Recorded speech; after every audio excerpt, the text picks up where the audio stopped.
ठीक है बच्चों, हम लोग यहाँ पे स्टार्ट करते हैं मेंसुरेशन। तो write down the heading mensuration. Mensuration, तो दिस इज योर मेंसुरेशन। यहाँ पे हम लोग जो भी एक्सरसाइज डिस्कस करेंगे वो एक्सरसाइज है 11.1। तो 11.1 में आपके पास बच्चों है क्वेश्चन नंबर 3। सबसे पहले क्वेश्चन नंबर 3 में लिखा हुआ है the shape of a garden is rectangular in the middle and semi circular at the ends. तो सबसे पहले बच्चों हम इस गार्डन को बना लेते हैं। ये आपका है गार्डन, जो बीचों बीच कैसा है, रेक्टेंगुलर है। तो ये रेक्टेंगुलर शेप बच्चों मैंने आपको बना दी। उसके बाद बच्चों ये एंड्स पे क्या है, सेमी सर्कुलर है।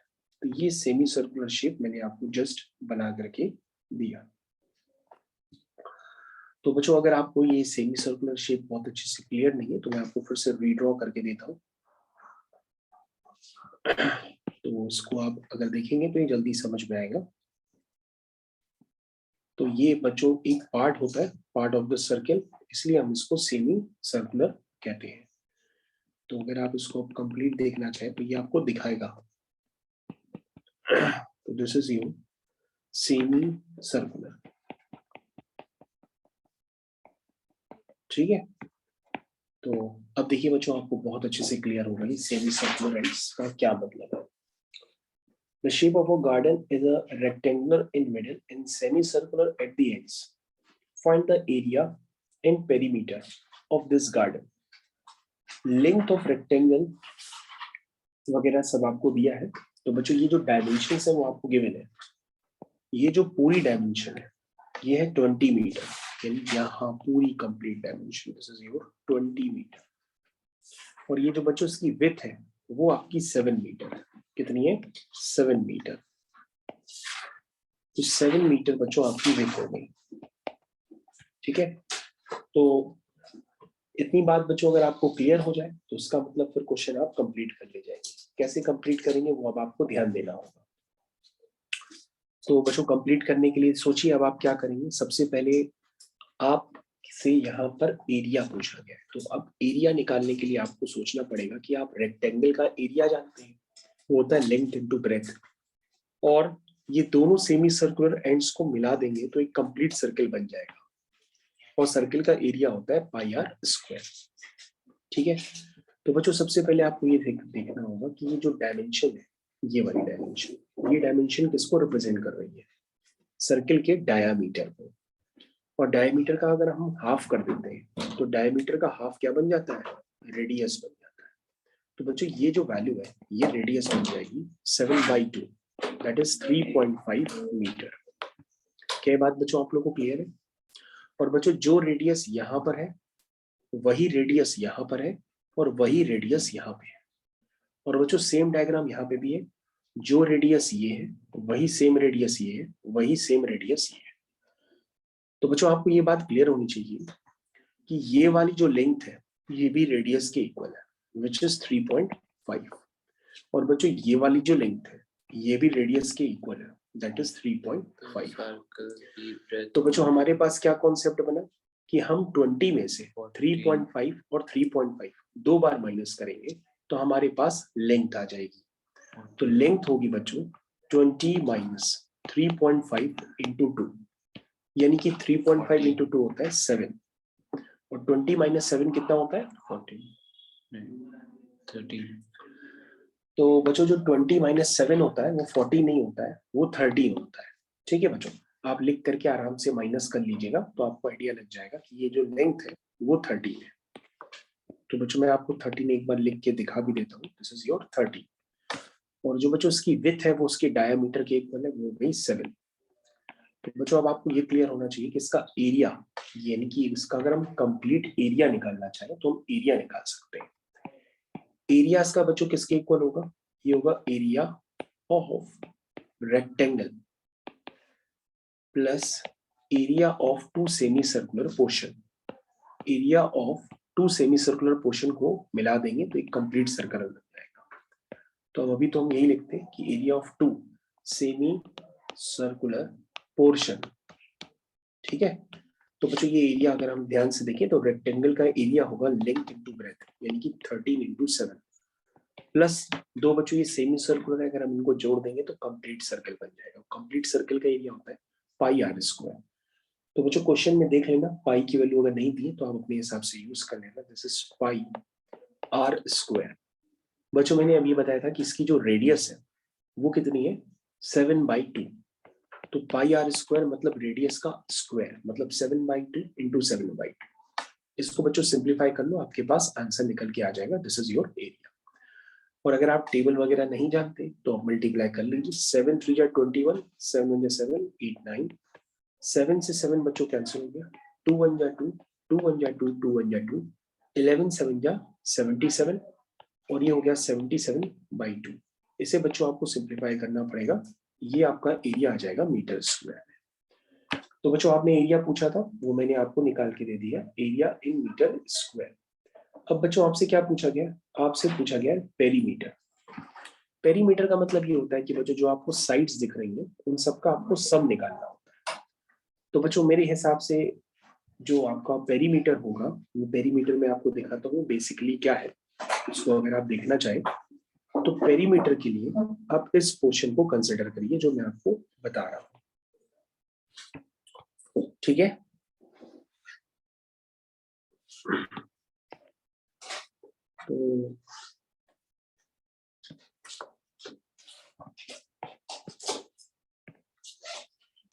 तो बच्चों आपको ये पेरीमीटर निकालना है। इस पेरीमीटर को बच्चों आप निकालिए, आपका आंसर आ जाएगा। तो पेरीमीटर का मतलब होता है बच्चों जितनी भी साइड्स दिख रही हैं उन सबका सम।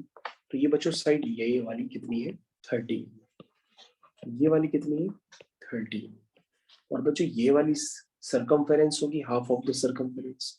हाफ ऑफ द सरकमफेरेंस कितनी होती है बच्चों पाई आर, और बच्चों ये भी हाफ ऑफ द सरकमफेरेंस कितनी होती है पाई आर। तो उसका जो बच्चों पेरीमीटर होगा वो होगा 13 plus 13 plus pi r plus pi r which is equal to 2 pi r.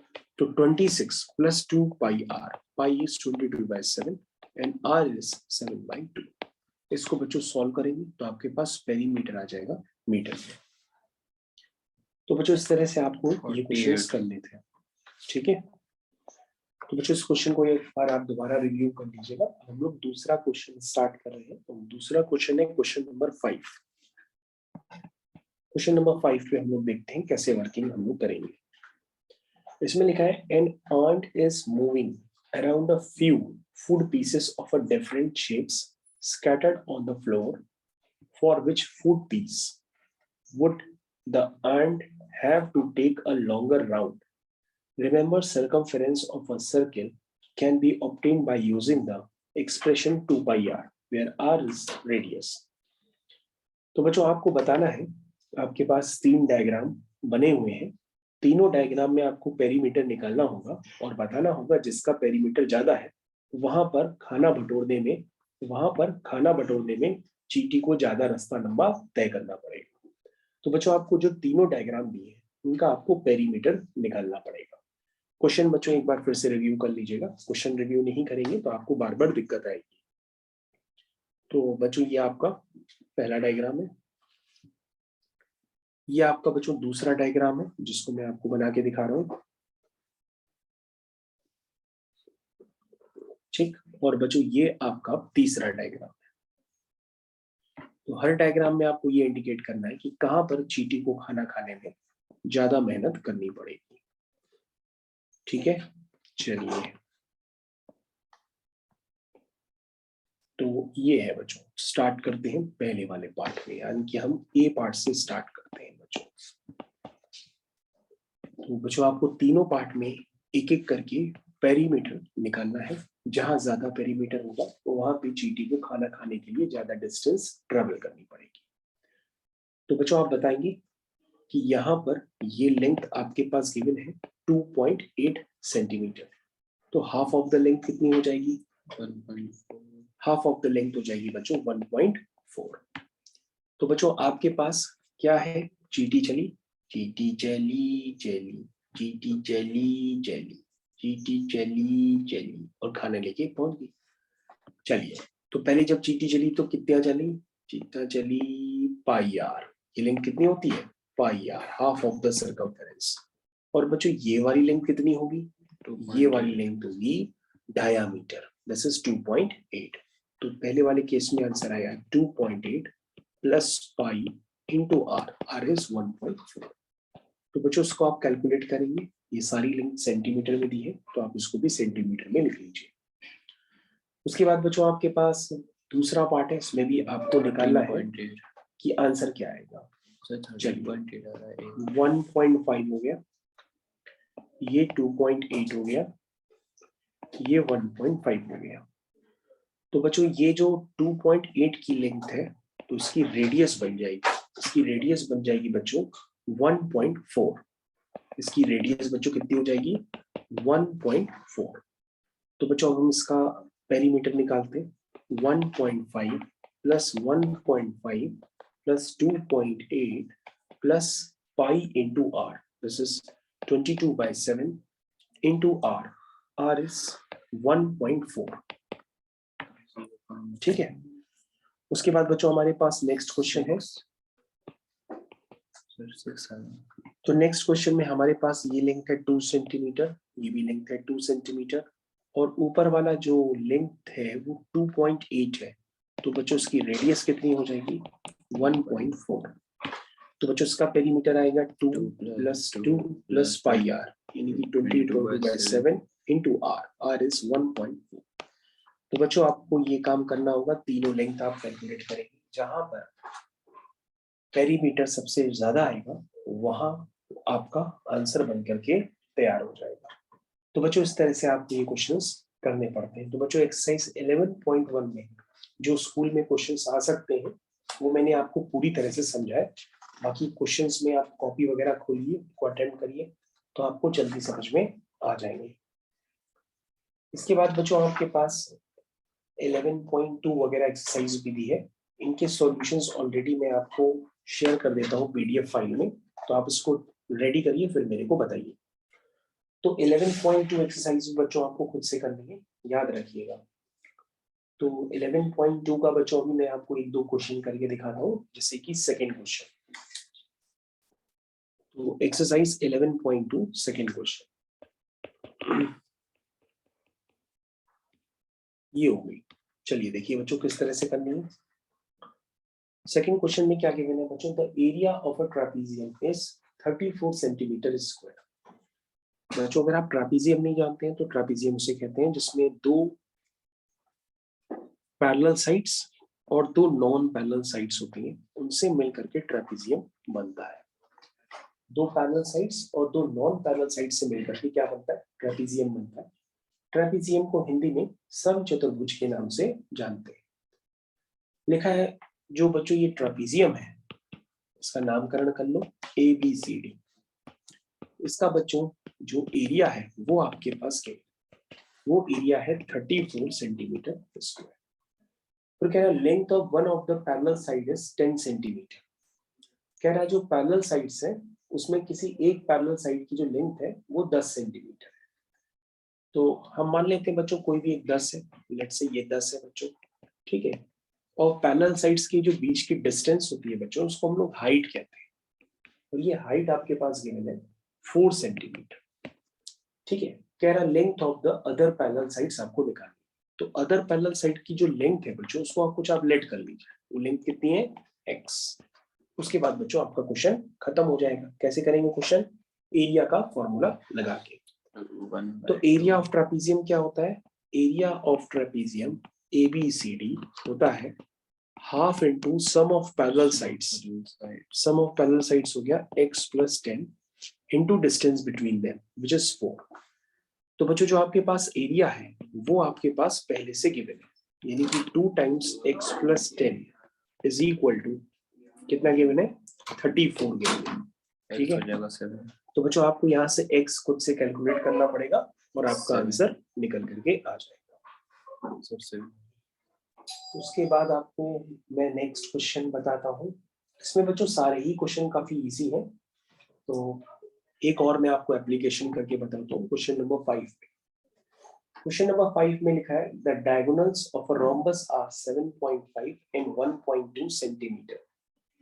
तो एरिया बच्चों रोम्बस का मैंने आपको बताया, क्या बताया, half into sum of parallel sides into distance between them. उसी के साथ बच्चों रोम्बस का भी एरिया होता है, जैसे हमने ट्रापीजियम का बताया वैसे रोम्बस का एरिया होता है। रोम्बस का जो एरिया होता है बच्चों, एरिया ऑफ रोम्बस, ये आप याद रखिएगा, एरिया ऑफ रोम्बस क्या होता है, 1/2 हाफ इंटू, ठीक है बच्चों मैं आपको बताता हूँ, एरिया ऑफ रोम्बस होता है half into product of diagonals. तो बच्चों आपको ये याद रखना होगा, ठीक है। तो बच्चों यहाँ पे डायगोनल्स की लेंथ आपको गिवन है, एक लेंथ है 7.5 और दूसरी लेंथ है 12। इसको आप सॉल्व कर लेंगे, आपका एरिया निकल के आ जाएगा सेंटीमीटर स्क्वायर में। तो बच्चों अभी तक आपको एरिया लर्न नहीं है तो उसको आप लर्न कर लीजिएगा। एरिया ऑफ ट्रापीजियम होता है half into sum of parallel sides into distance between them, और एरिया ऑफ रोम्बस होता है half into product of diagonals. तो इसको आप बच्चों याद रखेंगे तो आपके क्वेश्चंस जल्दी जल्दी होंगे, ठीक है बच्चों। बाकी क्वेश्चन तो काफी इजी है, तो आप उनको ट्राई करिए और जो ना आए वो मेरे को आप बता सकते हैं।